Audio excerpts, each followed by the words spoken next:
It's always nice coming back to the UK.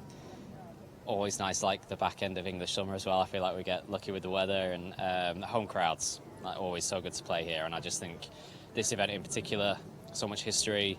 It's our flagship event. It's played on the same golf course every year, so there's a lot to love about it. There really, really is, and I think all of us love coming back.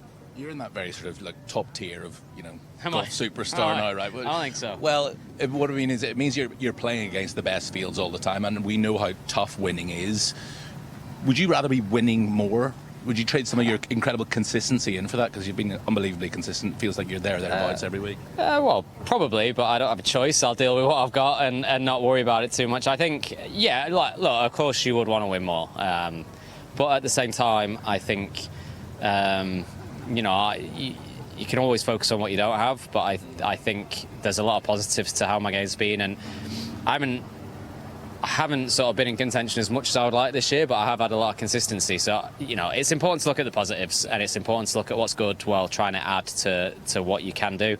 And yeah, be very happy with my consistency, and hopefully the game ebbs and flows like all the time, and who knows, what's around the corner. Like I could, win 2 or 3. I might not play very well, but you just have to keep working and try and stay, as level-headed as possible, and just take the game as it comes while working hard. And like I say, who knows what's around the corner. It's inevitable when we're at this venue and we're a year out from the Ryder Cup that we start talking about the Ryder Cup. Yeah. At what point does it enter even the back of your head, or is it always there?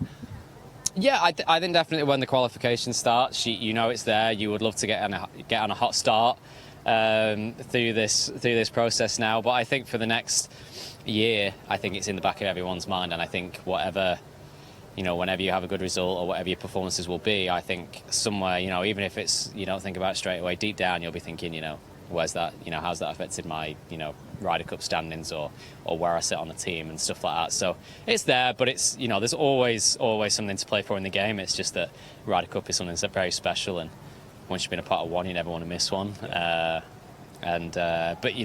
ultimately, you play well if you control the controllables and you play, and you happen to be playing well. That's the most important thing, and see where that sits you come September. I think I was aware you've just been asked that in there as well, but it's in everyone's best interest that the likes of John and Tyrrell are involved next year, isn't it? Well, yeah. I mean, you obviously want the best players that you can assemble on the team, and that's that's of course we all want that in terms of being able to put the best competition we can out there.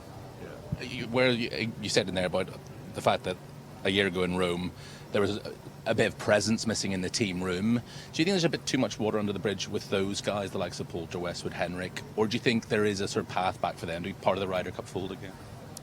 Yeah, look, who knows? I think that's a difficult question. I think there's a bunch of us that, obviously played in teams with them, and they are a huge presence, and nobody can take away what they have meant to Team Europe over the last, however many years, and what a huge part and huge role that they've played in the success of Team Europe, and you can never take that away from them. I do believe that they were an unbelievably strong presence in the team room, as well as amazing players. Who knows how the flow of things work now in terms of having not been around as much for the last couple of years. Who knows? It's easy to sort of look hypothetically at how that would work and everything, but unless it actually happens and they're around, you don't actually know. So I guess we'll see. There's so much up in the air still in the game, but we did great in the last Ryder Cup, and I think we're all very proud of what happened while Team Europe kind of transitioned.